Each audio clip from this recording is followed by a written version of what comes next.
അള്ളാഹുവിന്റെ എണ്ണമറ്റ അനുഗ്രഹങ്ങളാൽ സമ്പന്നമാണ് നമ്മളുടെ ഓരോരുത്തരുടെയും ജീവിതം. നമ്മുടെ ജീവിതത്തെക്കുറിച്ച് നാം ഒന്ന് ആലോചിച്ചു നോക്കിയാൽ ഇന്നലെ വരെ നമ്മളോടൊപ്പം ഉണ്ടായിരുന്ന പലരും ഇന്ന് നമ്മിൽ ഇല്ല. അവരെല്ലാവരും അവരുടെ അവധി എത്തിയപ്പോൾ അവർ മടങ്ങിപ്പോയിട്ടുണ്ട്.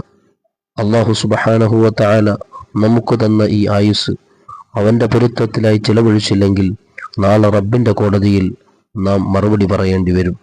ഹബീബായ മുഹമ്മദ് റസൂലുള്ളാഹി സ്വല്ലല്ലാഹു അലൈഹി വസല്ലമ തങ്ങൾ പഠിപ്പിക്കുന്നുണ്ട്, നിഅമത്താനി മഗ്ബൂലുൻ ഫീഹിമ കസീറുൻ മിനൻ നാസ് അസ്സഹ്ഹത്തു വൽ ഫറാഗ്.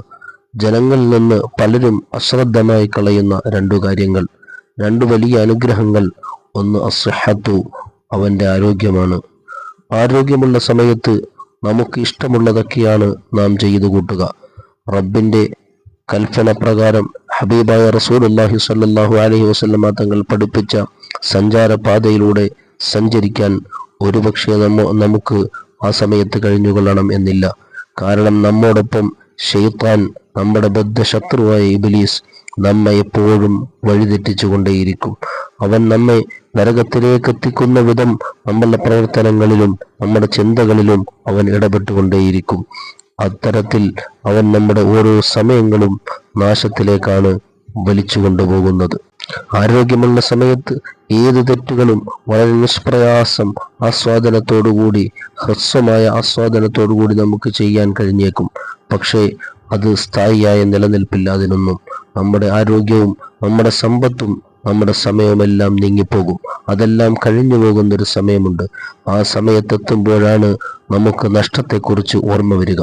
ആരോഗ്യത്തോടൊപ്പം മുത്തനബി സല്ലല്ലാഹു അലൈഹി വസല്ലമ തങ്ങൾ ചേർത്ത് പറഞ്ഞ മറ്റൊരു കാര്യം അൽ ഫറാഗു, ഒഴിവ് സമയങ്ങളാണ്. ആരോഗ്യവും ഒഴിവ് സമയങ്ങളും ഉണ്ടെങ്കിൽ നാം പലപ്പോഴും തെറ്റിലേക്ക് വഴുതി വീണു പോകുന്നത് സാധാരണയാണ്. ഈ അവസരത്തിൽ നാം ചിന്തിച്ചുകൊണ്ട് നമ്മുടെ മുമ്പിലുള്ള വൃദ്ധരെയും വയസ്സരെയും നമുക്ക് പാഠമായി നാം കണ്ടുകൊണ്ട് നമ്മുടെ സമയങ്ങൾ അള്ളാഹുവിന്റെ പൊരുത്തത്തിലായി ഉപയോഗിക്കേണ്ടതുണ്ട്. ഇപ്പോൾ നാം ഉദ്ദേശിക്കുന്ന സമയത്ത് നമ്മുടെ കൈകാലുകൾ നാം ഉദ്ദേശിക്കുന്ന രീതിയിൽ ചലിപ്പിക്കാൻ പറ്റുന്നുണ്ട് എങ്കിൽ അള്ളാഹു നമുക്ക് നൽകിയ അനുഗ്രഹത്തിന്റെ വലിപ്പം നാം തിരിച്ചറിയേണ്ടതുണ്ട്. ലോകത്ത് ആയിരക്കണക്കിന് ആളുകൾ, ലക്ഷക്കണക്കിന് ആളുകൾ അവർക്ക് കിടന്ന കിടത്തത്തിൽ മലമൂത്ര വിസർജനം ചെയ്തുകൊണ്ട് വളരെ പ്രയാസപ്പെട്ടു കഴിയുന്നവരുണ്ട്.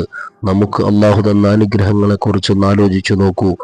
എന്നിട്ട് നമുക്ക് നിസ്കരിക്കാൻ നമുക്ക് സമയമില്ല, നല്ല കാര്യങ്ങൾ ചെയ്യാൻ സമയമില്ല, നല്ല പ്രവർത്തനങ്ങളിൽ മുഴുകാൻ നമുക്ക് നേരങ്ങളില്ല. വെറുതെ നമ്മുടെ സമയങ്ങളൊക്കെ അനാവശ്യങ്ങളിലായി, സോഷ്യൽ മീഡിയകളിലെ അനാവശ്യ ചർച്ചകളിലായി, അനാവശ്യമായ പ്രവർത്തനങ്ങളിലായി നമ്മുടെ സമയങ്ങൾ നമ്മുടെ കൂടെയുള്ള ശത്രുവായ ഇബ്ലീസിനെ കൊണ്ട് നമുക്ക് നഷ്ടപ്പെട്ടു പോവുകയാണ്. ഇഗ്തനിം ഖംസൻ ഖബ്ല ഖംസ്, 5 അവസ്ഥകൾ വരുന്നതിന് മുമ്പ് 5 അവസരങ്ങളെ ഉപയോഗപ്പെടുത്തണേ എന്ന് ഹബീബായ മുഹമ്മദ് റസൂലുള്ളാഹി സ്വല്ലല്ലാഹു അലൈഹി വസല്ലമ തങ്ങൾ നമ്മെ ഓർമ്മപ്പെടുത്തുന്നുണ്ട്. അതിലൊന്ന്, നമ്മുടെ ആരോഗ്യം നശിച്ചു പോകുന്നതിന് മുമ്പ് നമുക്ക് അല്ലാഹു സുബ്ഹാനഹു വ തആല തന്ന ഏറ്റവും വലിയ അനുഗ്രഹങ്ങളിൽപ്പെട്ട ഒന്നായ നമ്മുടെ ആരോഗ്യത്തെ അള്ളാഹുവിന്റെ പൊരുത്തത്തിലായി ഹബീബായ റസൂലുള്ളാഹി സ്വല്ലല്ലാഹു അലൈഹി വസല്ലമ തങ്ങൾ നമുക്ക് പഠിപ്പിച്ചു തന്ന ആ പാതയിലൂടെ നമ്മുടെ ആരോഗ്യത്തെ ഉപയോഗപ്പെടുത്തുക എന്നുള്ളതാണ്. നമുക്ക് അള്ളാഹു തന്ന എന്തൊക്കെ നിഅമത്തുകളുണ്ടോ എല്ലാ നിഅമത്തുകളെ കുറിച്ചും റബ്ബിന്റെ മുമ്പിൽ നമ്മെ ചോദ്യം ചെയ്യപ്പെടുമെന്ന ഒരു ഉദാത്തമായ ബോധ്യം നമ്മുടെ കൽബിലുണ്ടെങ്കിൽ നമുക്ക് ഹറാമിലേക്ക് പോകാൻ, മോശമായ പ്രവർത്തനങ്ങൾ ചെയ്യാൻ, അള്ളാഹുവിനെ മറന്നുകൊണ്ടുള്ള ജീവിതം നമുക്ക് കഴിയുകയില്ല.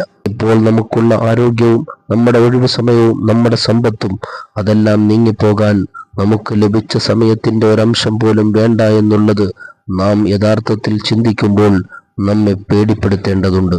അതുകൊണ്ട് തന്നെ അള്ളാഹുവിന്റെ അനുഗ്രഹങ്ങൾ, ആ അനുഗ്രഹങ്ങളിൽ മതിമറന്നുകൊണ്ട് തെറ്റുകളിലായി വ്യാപൃതമായാൽ ഏത് സമയത്താണ് അള്ളാഹുവിന്റെ ശിക്ഷ ഇറങ്ങുക എന്ന് നമുക്കറിയുകയില്ല.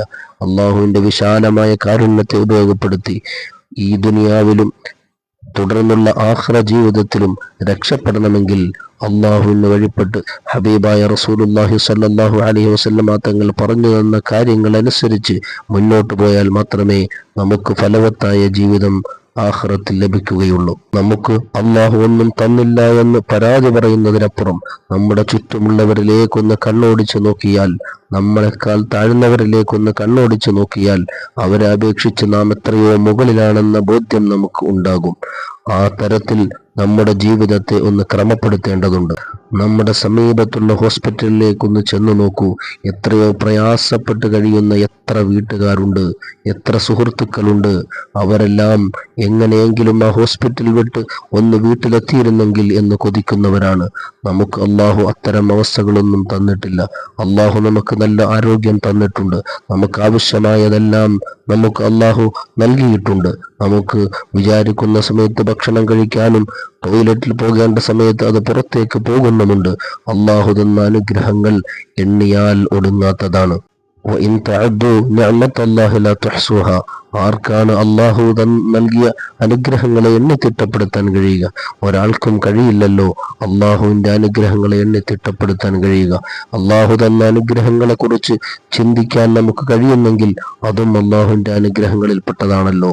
അള്ളാഹുവിന്റെ അനുഗ്രഹങ്ങളുടെ വലിപ്പം തിരിച്ചറിഞ്ഞ് റബ്ബ് സുബ്ഹാനഹു വ തആലയ്ക്ക് നന്ദി ചെയ്യുമ്പോഴാണ് നാം അവന്റെ യഥാർത്ഥ അടിമകളിൽ പെടുന്നത്. നന്ദിയുള്ള ഹൃദയം അത് നല്ല വ്യക്തിയുടെ അടയാളമായി ഹബീബായ സല്ലല്ലാഹു അലൈഹി വസല്ലമ തങ്ങൾ പരിചയപ്പെടുത്തുന്നുണ്ട്. ഇന്നലെ വരെയുള്ള നമ്മുടെ ജീവിതങ്ങളിൽ എന്ത് വീഴ്ച വന്നെങ്കിലും അതെല്ലാം നാം റബ്ബിന്റെ മുമ്പിൽ പറഞ്ഞ് പൊട്ടിക്കരഞ്ഞ് നമുക്കിനി പുതിയൊരു ജീവിതം നയിക്കണം. നമ്മുടെ ആരോഗ്യം കൊണ്ട്, നമ്മുടെ ഒഴിവ് സമയം കൊണ്ട് അള്ളാഹുവിലേക്ക് നമുക്കൊന്ന് ലയിച്ചു ചേരണം. ലോകത്ത് ഏറ്റവും മനോഹരമായ സ്നേഹം എന്നുള്ളത് നമുക്ക് എല്ലാം നൽകി നമ്മളെ ഏറ്റവും കൂടുതൽ ഇഷ്ടപ്പെടുന്ന അള്ളാഹു സുബ്ഹാനഹു വ തആലയോടുള്ള സ്നേഹമാണ്. ആ സ്നേഹത്തെ നാം തിരിച്ചറിയാൻ, അവനോട് ഖൽബ് തുറന്ന് ആ സ്നേഹം നമുക്ക് ആസ്വദിക്കാനുള്ള ഭാഗ്യത്തിന് വേണ്ടി ദുആ ചെയ്യുന്നതോടൊപ്പം നമ്മുടെ സാഹചര്യങ്ങളെ അള്ളാഹുവിലേക്ക് അടുപ്പിക്കും വിധം നാം ക്രമീകരിക്കണം. അല്ലെങ്കിലും നമ്മളെ ഇത്രയും പച്ചയായ രീതിയിൽ അള്ളാഹുവിനല്ലാതെ മറ്റാർക്കാണ് അറിയാൻ കഴിയുക? നമ്മുടെ സ്വഭാവത്തിന്റെ വൈകല്യങ്ങൾ നമ്മുടെ ചുറ്റുമുള്ള നമ്മുടെ സൗഹൃദ വലയങ്ങളിലുള്ളവർ അറിഞ്ഞാൽ പിറ്റേ ദിവസം മുതൽ അല്ലെങ്കിൽ അറിഞ്ഞ നിമിഷം മുതൽ അവർ നമ്മളെ വിട്ടേച്ചു പോകുമല്ലോ. പക്ഷേ റബ്ബാകുന്ന നമുക്കെല്ലാം നൽകുന്ന ഖാലിഖായ റാസിഖായ അള്ളാഹു നമ്മുടെ എല്ലാ കാര്യങ്ങളും അറിയുമ്പോഴും വീണ്ടും വീണ്ടും അനുഗ്രഹങ്ങൾക്കുമേൽ അനുഗ്രഹങ്ങൾ നൽകി അള്ളാഹു നമ്മെ ചേർത്ത് നിർത്തുന്നല്ലോ. ആ അള്ളാഹുവിനോട് ഇനിയും എങ്ങനെയാണ് നാം നന്ദിയേട് കാണിച്ചുകൊണ്ട് മുന്നോട്ട് പോവുക? ഇല്ല, ഇനി ഒരിക്കലും നന്ദിയേട് ചെയ്യുന്ന ഒരു പ്രവർത്തനങ്ങളിലും അറിഞ്ഞുകൊണ്ട് എത്തിപ്പെടുകയില്ലെന്ന ബോധ്യത്തോടുകൂടി റബ്ബിന് കഴിയുന്ന പരമാവധി റബ്ബിന്റെ മുമ്പിൽ നന്ദിയുള്ള അടിമയായി ജീവിക്കാൻ വേണ്ടി നാം ഓരോരുത്തരും തീരുമാനമെടുക്കണം. ലഇൻ ശകർതും ലഅസീദന്നകും, നാം അള്ളാഹുവിന് നന്ദി ചെയ്താൽ അള്ളാഹു ഇനിയും അവന്റെ അനുഗ്രഹങ്ങൾ നമുക്ക് ഏറ്റി നൽകും. അള്ളാഹുവിന്റെ അനുഗ്രഹങ്ങൾക്ക് കയ്യും കണക്കുമില്ലല്ലോ. അവന്റെ ഖജനാവ് വിശാലമാണല്ലോ, അതല്പവും ചുരുങ്ങിപ്പോകുന്നില്ലല്ലോ. വലഇൻ കഫർതും ഇന്ന അദാബി ലശദീദ്, ഇനി നമുക്ക് നന്ദി ചെയ്യാൻ നമുക്ക് കഴിയുന്നില്ലെങ്കിൽ, അത്രത്തോളം നാം പൈശാചിക വലയത്തിൽ പെട്ടുപോയെങ്കിൽ നമ്മുടെ കാര്യം ബേജാറ് തന്നെ. അള്ളാഹുവിന് നന്ദി ചെയ്യുന്ന നല്ല അടിമകളിൽ അള്ളാഹു നമ്മെ ഉൾപ്പെടുത്തി അനുഗ്രഹിക്കട്ടെ.